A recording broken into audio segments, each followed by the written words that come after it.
En el Evangelio según San Juan, después de la multiplicación de los panes, la multitud sigue a Jesús, viene de nuevo a Él porque quiere ser alimentada.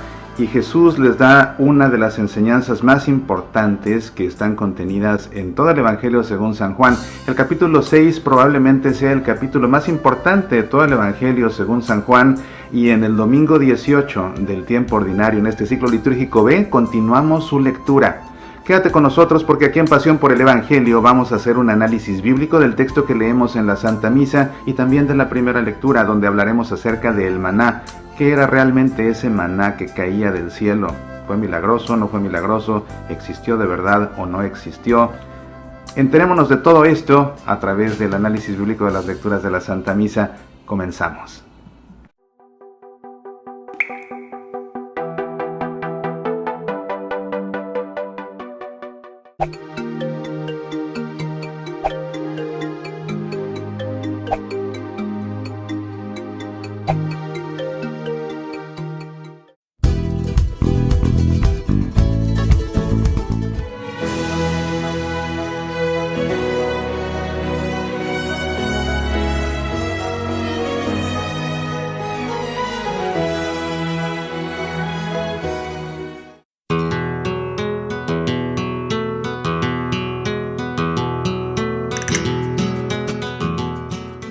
Musicam Sacram invita a salmistas, organistas, directores e integrantes de coros y a toda persona interesada a inscribirse a su próximo curso básico de Salmodia Gregoriana que iniciará el próximo 14 de agosto y que tendrá duración de 2 semestres, presencial en línea a través de la plataforma Zoom.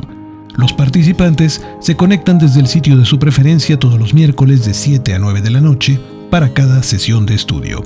El curso inicia con una introducción a la liturgia cristiana para después adentrarse en la historia y géneros musicales del canto gregoriano, además de estudiar sus técnicas de escritura y conceptos básicos de su interpretación, para estudiar finalmente los distintos tonos gregorianos que se utilizan para proclamar los salmos utilizados en la liturgia. Aprovecha esta oportunidad de acercarte al arte de salmodiar y colabora a que las celebraciones en tu parroquia cuenten con este ministerio. Mayores informes en nuestro sitio web www.musicamsacram.com o síguenos en nuestra página de Facebook en facebook.com/musicamsacrammx.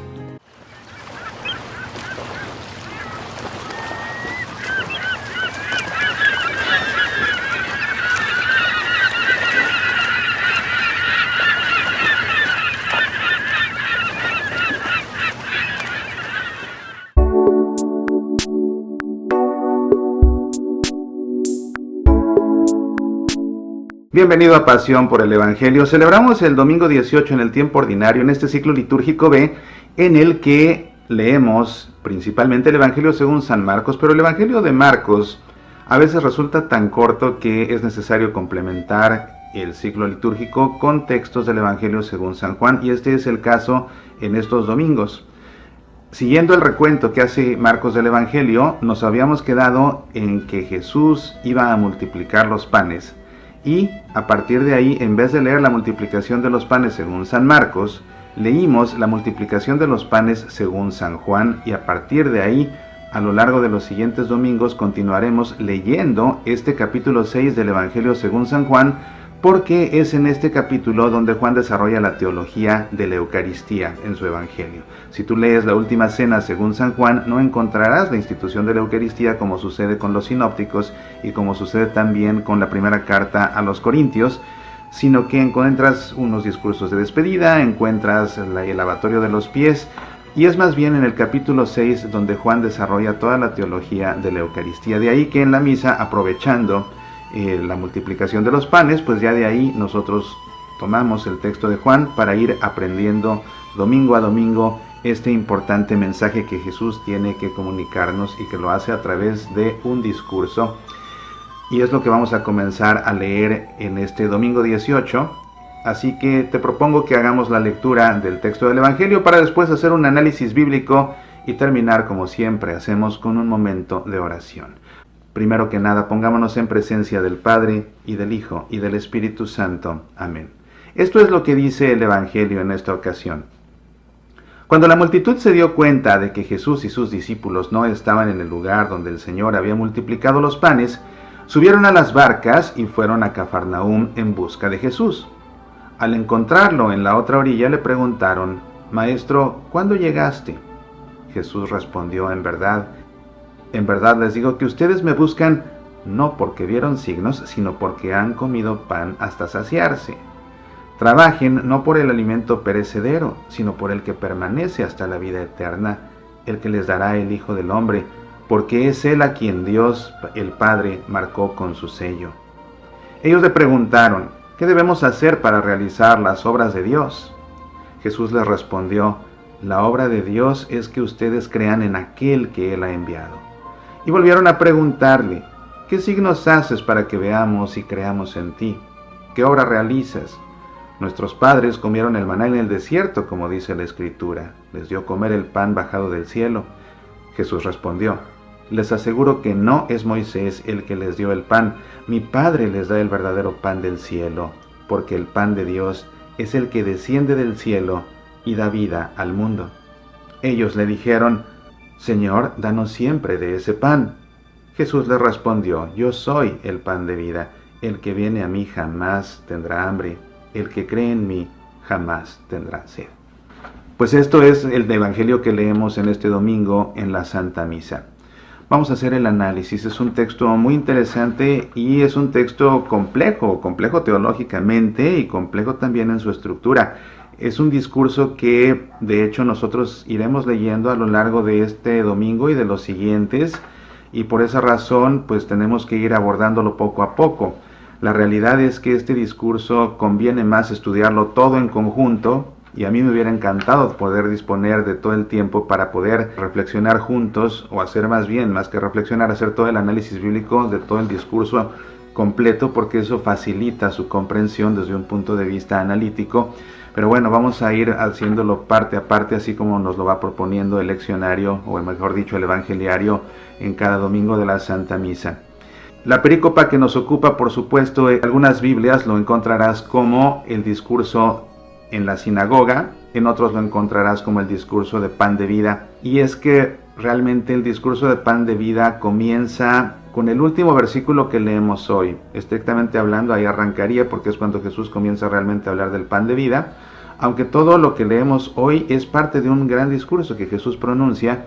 Así que pues esa es a fin de cuentas la perícopa. Entonces hoy leemos la primera parte, podríamos decir, la primera parte de toda esa perícopa que habla sobre este discurso en la sinagoga, este discurso del pan de vida. El contexto amplio es, lógicamente, el capítulo 6 del Evangelio según San Juan, que como te digo es donde se desarrolla la teología de la Eucaristía.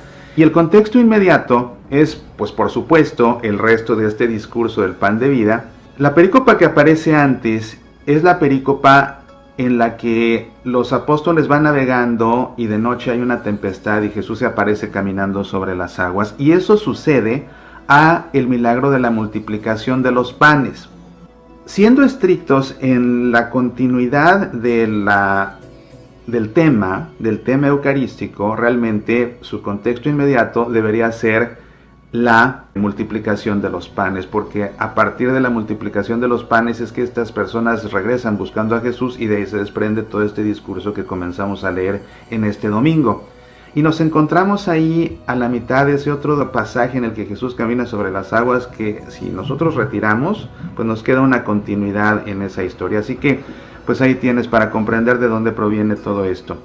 Los actores pues son en esta ocasión muy sencillos de identificar, por supuesto Jesús y también la multitud que viene a él y a la cual Jesús le da este discurso. La estructura de este texto es muy interesante porque si nosotros la vemos, y por eso te digo que conviene leer el texto completo, de hecho yo te invito a que antes de que vayas a la misa, leas por completo el discurso de la sinagoga o el discurso de pan de vida que encuentras en el capítulo 6 del Evangelio según San Juan, porque eso te dará el panorama completo y ya después podrás ir reflexionando parte a parte según se va presentando en la misa. Cuando nosotros vemos el texto completo de este discurso, nos encontramos algunas características que son clásicamente juaninas.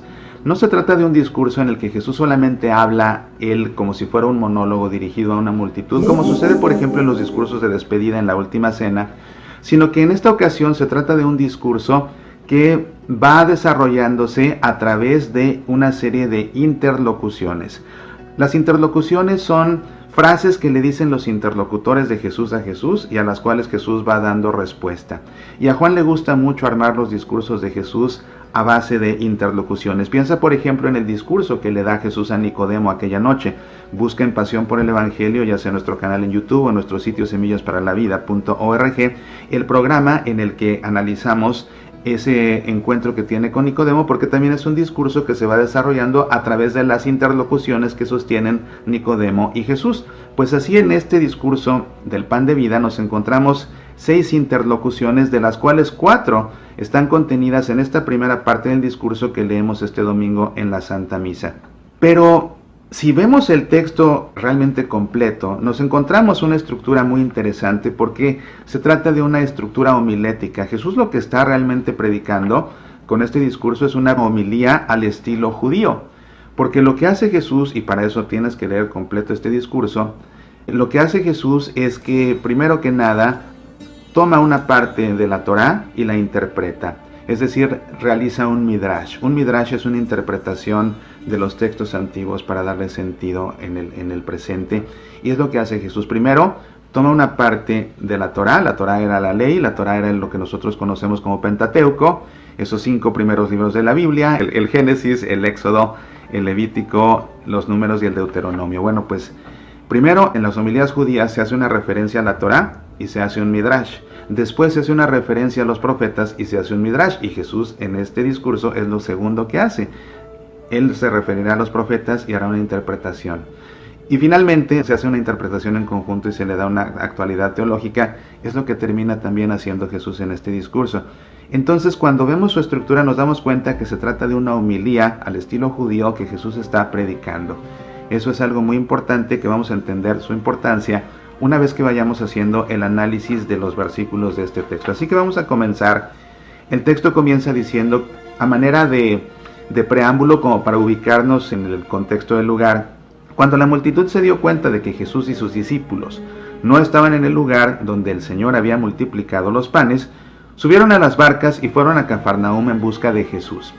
Juan no dice exactamente en dónde sucedió la multiplicación de los panes. Como yo te había dicho, estratégicamente se coloca en la cima de un monte para darle a Jesús toda su autoridad, para que él multiplique los panes con todo su poder, incluso con un poder divino. Es en la cumbre de los montes donde Dios se manifiesta. Pero después se embarcan, Jesús se marcha, los apóstoles se embarcan, él camina sobre las aguas cuando se les acerca en aquella noche tempestuosa, y la gente va y lo busca. ¿Cómo sabían a dónde buscarlo? Porque es que van a buscarlo, se suben a las barcas y van a buscarlo a Cafarnaúm. Bueno, es que Cafarnaúm era realmente el centro de operaciones de Jesús, era como que su base, y de ahí él se desplazaba a otros sitios, pero principalmente Jesús enseñaba en Cafarnaúm. Al encontrarlo en la otra orilla, le preguntaron: Maestro, ¿cuándo llegaste? Y aquí es donde aparece la primera interlocución. Ellos le dan pie a la respuesta de Jesús, dándole una pregunta: Maestro, ¿cuándo llegaste? Y fíjate cómo es muy interesante la forma como lo llaman, porque cuando vemos la multiplicación de los panes, recordarás en la misa anterior que ellos lo reconocen como un profeta, y Jesús por eso se aparta, se va, se les esconde, porque no quiere que todavía lo reconozcan como nada, ni como Mesías, ni como nada. Pero ellos lo habían reconocido, ya lo habían identificado como un profeta. Sin embargo, aquí, cuando se dirigen a Jesús, no se dirigen a Jesús como profeta, le dicen más bien rabí, maestro. Esto es importante porque donde está sucediendo todo esto es dentro de la sinagoga de Cafarnaúm. Y realmente era la sinagoga de Cafarnaúm donde Jesús hacía la mayor de sus enseñanzas. La mayor parte de las enseñanzas de Jesús se las pronunció en la sinagoga de Cafarnaúm.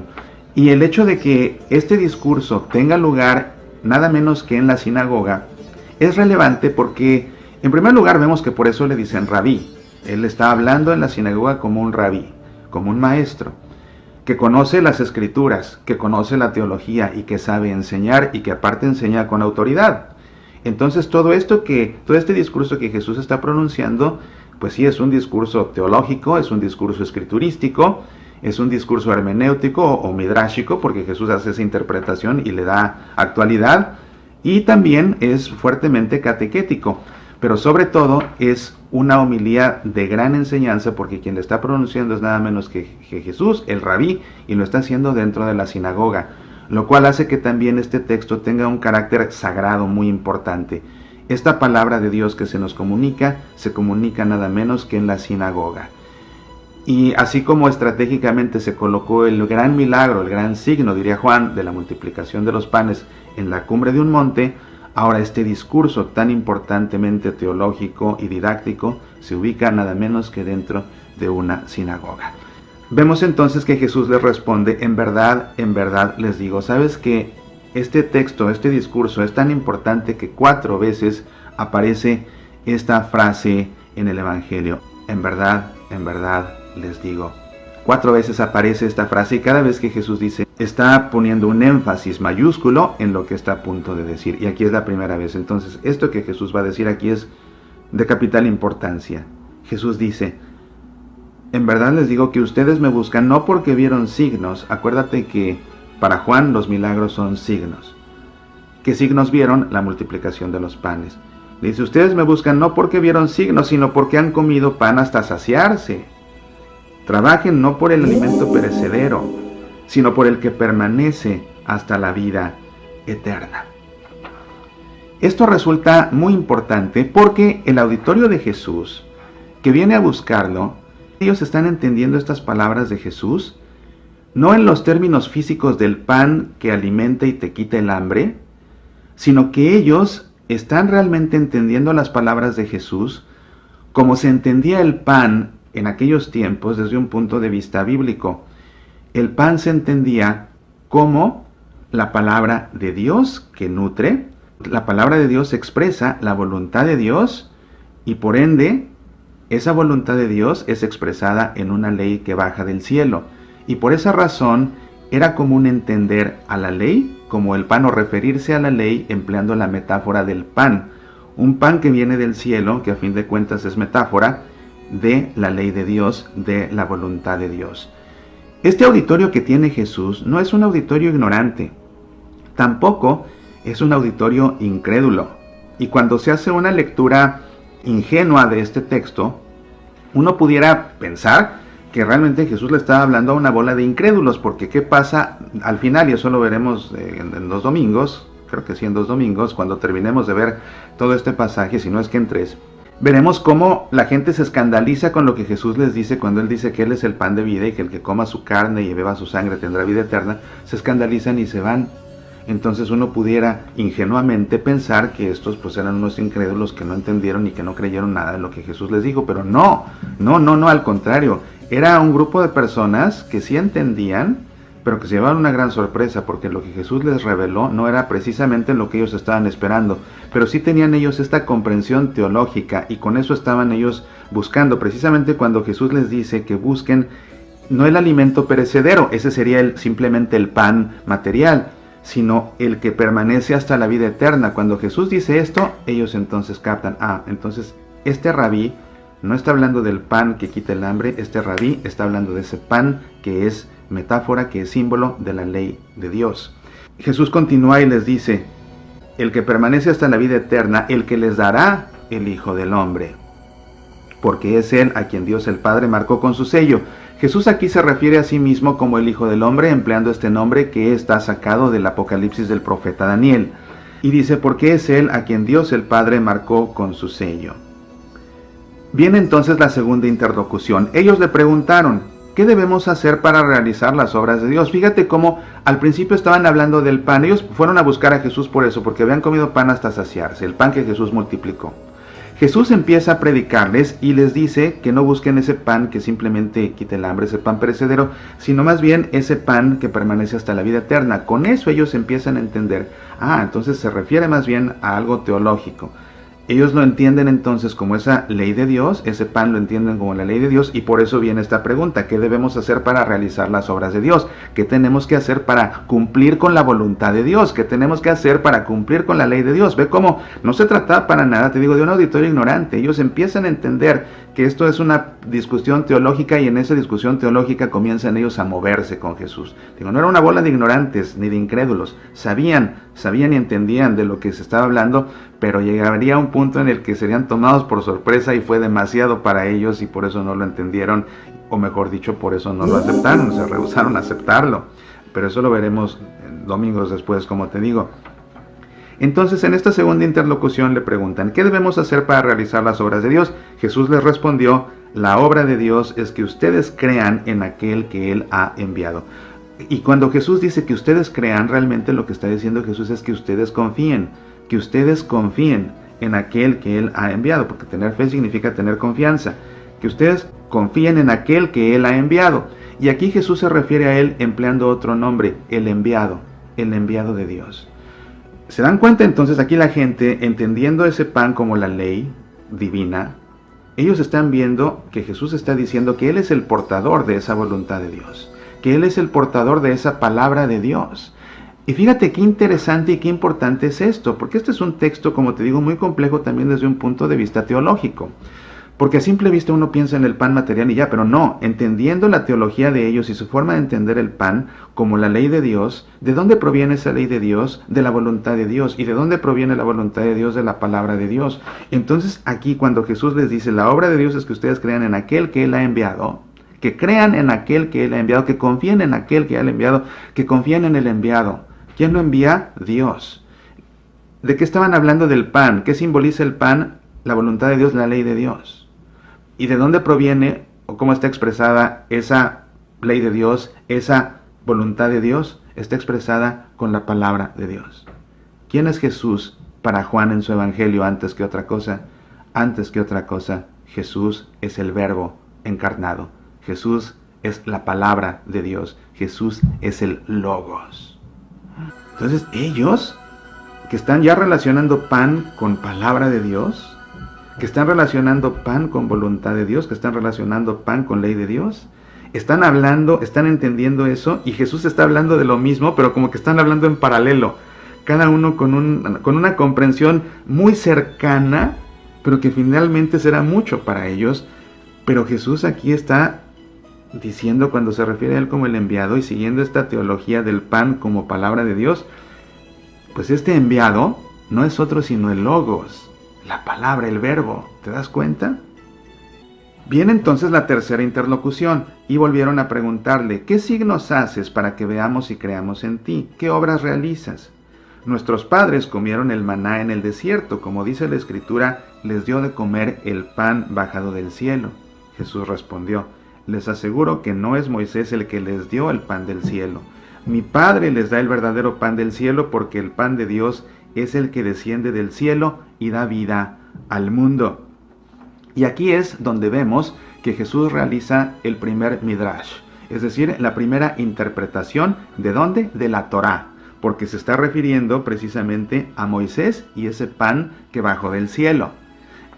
Será, creo que en la próxima misa, donde veremos el midrash de los profetas. ¿Ves? Entonces, como te digo, es así como se desarrolla la homilética judía. Si son las homilías judías, primero el midrash de la Torá, luego el midrash de los profetas y luego una interpretación general, así como Jesús va siguiendo estos pasos.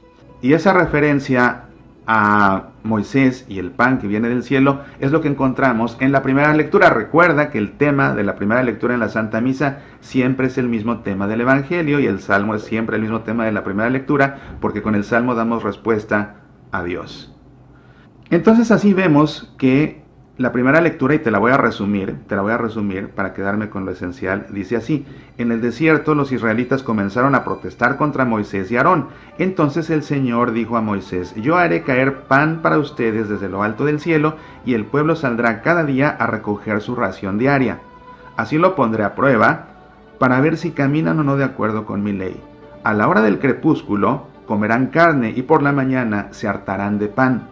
Así sabrán que yo, el Señor, soy su Dios. Efectivamente, aquella tarde se levantó una bandada de codornices que cubrieron el campamento, y a la mañana siguiente había una capa de rocío alrededor de él. Cuando ésta se disipó, apareció sobre la superficie del desierto una cosa tenue y granulada, fina como la escarcha sobre la tierra. Al verla, los israelitas se preguntaron unos a otros: ¿qué es esto?, porque no sabían lo que era. Entonces Moisés les explicó: este es el pan que el Señor les ha dado como alimento. Aquí vemos entonces cómo, cuando el pueblo de Dios estaba en el desierto, Dios los alimenta por las tardes con codornices y por las mañanas con el maná. Las codornices, si conoces las codornices, son esas aves pequeñas que tienen pues aquí una cosa en la cabeza y que más que volar, bueno, claro que vuelan, pero sobre todo las codornices son famosas porque corren a una velocidad rapidísima, son muy ágiles y se mueven y es muy difícil atraparlas corriendo. Entonces, ¿cómo era que el pueblo se alimentaba de codornices si son tan difíciles de atrapar? Bueno, resulta que van las codornices por el desierto y con el gran calor del desierto se fatigan y cuando se fatigan dejan de correr. Es entonces cuando era posible cazarlas y alimentarse. Por cierto, no sé si a ti te gustan los huevos de codorniz. A mí me resultan muy simpáticos los huevos de codorniz y coincidentemente tengo aquí unos huevos de codorniz deliciosos. Ya después con mucho gusto me los comeré. Pero me pareció una bonita coincidencia que estamos hablando de las codornices y tengo yo aquí mis huevos de codorniz deliciosísimos. Y bueno, pues resulta entonces que además de las codornices, Dios los alimenta al amanecer con el famoso y legendario maná. ¿Qué era esto? Y de hecho, pues fíjate, cuando te digo qué era esto, por eso se llama maná, porque cuando lo ven los hebreos, su pregunta es manú, manú. Manú en hebreo significa ¿qué es esto? Y nosotros le decimos maná, pero maná lo que significa es ¿qué es esto? Y es el nombre que le demos a ese pan que viene del cielo. ¿Sabes que resulta muy interesante ver las normas que Dios les dio para poder ellos recolectar ese maná? En primer lugar, lo tenían que recolectar al amanecer, porque si no, desaparecía. Además, tenían que recolectar lo suficiente para alimentarse y no más, porque si no, se convertía en gusanos. Además, bueno, aparecía sobre el suelo en las mañanas. ¿Sabes tú que el maná en realidad existe? Y bueno, es que Dios hizo una creación tan fantástica y tan maravillosa que no siempre necesita estar haciendo milagros para salir adelante con su plan de la salvación. Dios mismo se vale de la naturaleza que Él creó. Hay una planta que científicamente se conoce como Tamarix manifera. Y esa planta, Tamarix manifera, sus tallos secretan un zumo que el zumo gotea y una vez que gotea y cae al suelo, se solidifica un poquito y queda como escarcha, queda como hojuelas de maíz. Su sabor es un poco dulzón. Se emplea a la fecha, el maná se emplea para cocinar, incluso quien va de visita a la Tierra Santa, si busca bien podrá encontrar maná y comprarlo para consumirlo.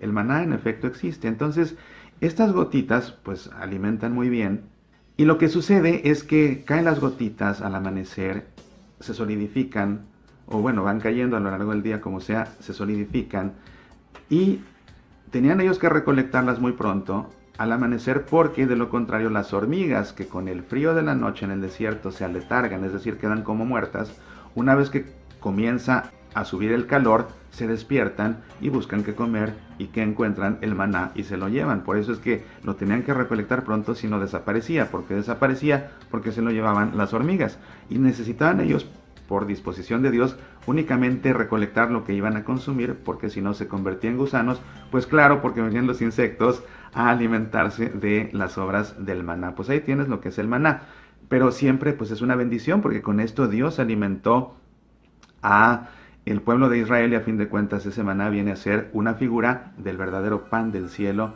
que contiene todas las delicias, que no es otro sino Jesús mismo. Entonces, regresando aquí al discurso del pan de vida, en esta interlocución veíamos que Jesús decía, les aseguro que no es Moisés el que dio el pan del cielo, mi Padre les da el verdadero pan del cielo porque el pan de Dios es el que desciende del cielo y da vida al mundo. Otra vez, ellos que están pensando cuando oyen que Jesús está hablando del pan, están entendiendo el pan como la palabra de Dios, como la voluntad de Dios, como la ley de Dios.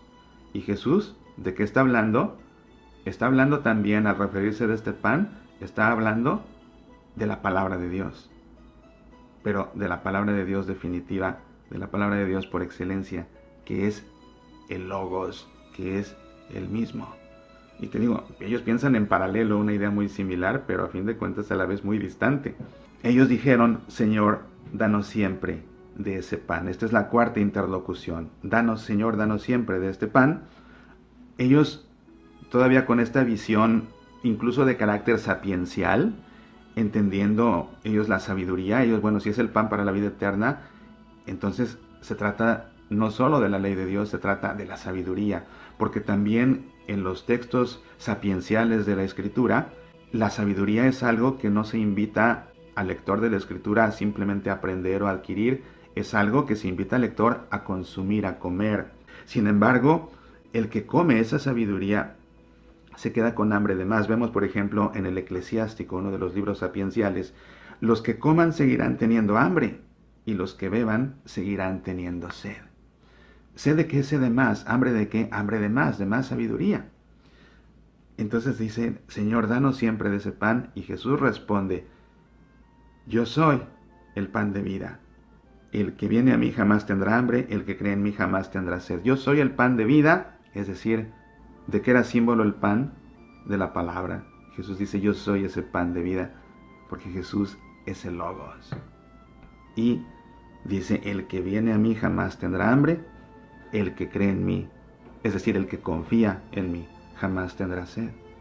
Esto es una referencia que hace Jesús al libro del profeta Isaías, que dice, no tendrán ya hambre, no tendrán ya sed. Y con esta aclaración, con esta afirmación que hace Jesús, yo soy el pan de vida, el que viene a mí jamás, jamás, nunca, de los nunca, en toda la eternidad. Es a lo que se refiere, ese jamás es por los siglos de los siglos. El que viene a mí, nunca de los nunca, por toda la eternidad tendrá hambre. El que cree, el que confía en mí, nunca de los nunca, por toda la eternidad tendrá sed. Así se cumple lo que dijo Isaías, no tendrán ya hambre, no tendrán ya sed. Y con esto Jesús comenzará a desarrollar toda la teología del pan de vida, pero eso lo veremos a partir del próximo domingo en la Santa Misa. Pues aquí tienes la interpretación, o pues al menos un análisis, aunque sea un análisis muy superficial, porque realmente este es un texto complejísimo.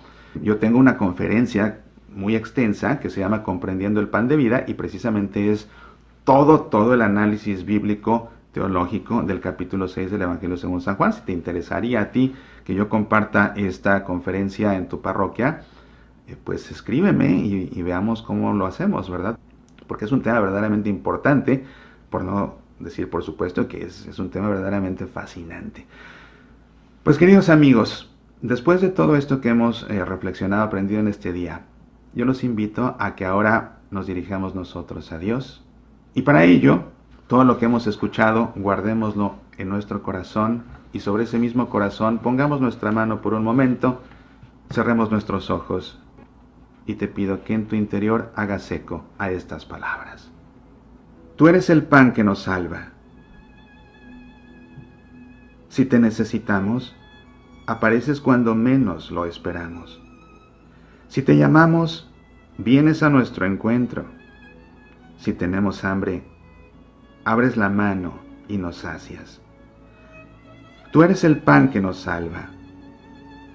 Ayúdanos a descubrir a Dios en cada acontecimiento, en los detalles de cada día, en el pobre y en el necesitado, en el triste o en el angustiado. Tú eres el pan que nos salva. Si estamos débiles, repartes tu pan con nosotros. Si nos encontramos derrotados, nos animas con el pan de tu palabra. Si nos encontramos desorientados, eres la luz que nos ilumina. Gracias, Señor. Amén. En el nombre del Padre, y del Hijo, y del Espíritu Santo. Amén. Pues yo, déjame decirte que he pasado un rato muy agradable leyendo este texto, analizándolo, comprendiéndolo, compartiendo contigo todo esto, y he pasado un rato más agradable todavía gracias al favor de tu atención y a tu compañía, que para mí siempre es un placer contar con ella.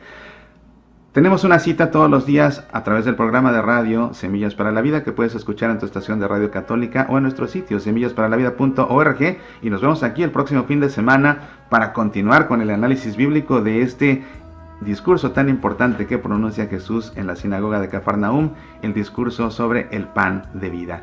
Te deseo que a lo largo de esta semana Dios te nutra con su pan y Dios te nutra con su palabra, pues no solo de pan vive el hombre, sino también de toda palabra que sale de la boca de Dios. Aliméntate de esa palabra, y también aliméntate con ese pan eucarístico, ese pan enviado del cielo, ese pan que contiene todas las delicias. Apasionate por nuestra fe. Una familia se muda a una nueva ciudad y al comenzar a hacer amistades, su vida comienza a dar un giro inesperado que los hace dudar si el cambio de residencia fue la decisión correcta. La vecina de la calle París.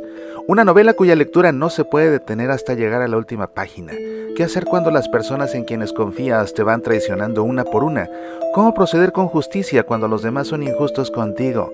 La vecina de la calle París, una novela de suspenso cuyos protagonistas son personas de carne y hueso que dejan ver las luces y sombras que iluminan y oscurecen las relaciones entre amigos y hasta la vida que debiera ser santa en una parroquia. Los personajes representan las caras opuestas de la amistad, de la impartición de justicia, de la vocación religiosa y de las relaciones humanas, al tiempo que dos sacerdotes distintos van enseñando cómo enfrentar las crisis y cómo dar sentido a la vida ante la injusticia. La vecina de la calle París. Disponible en Kindle y en edición impresa en Amazon. Léela ya.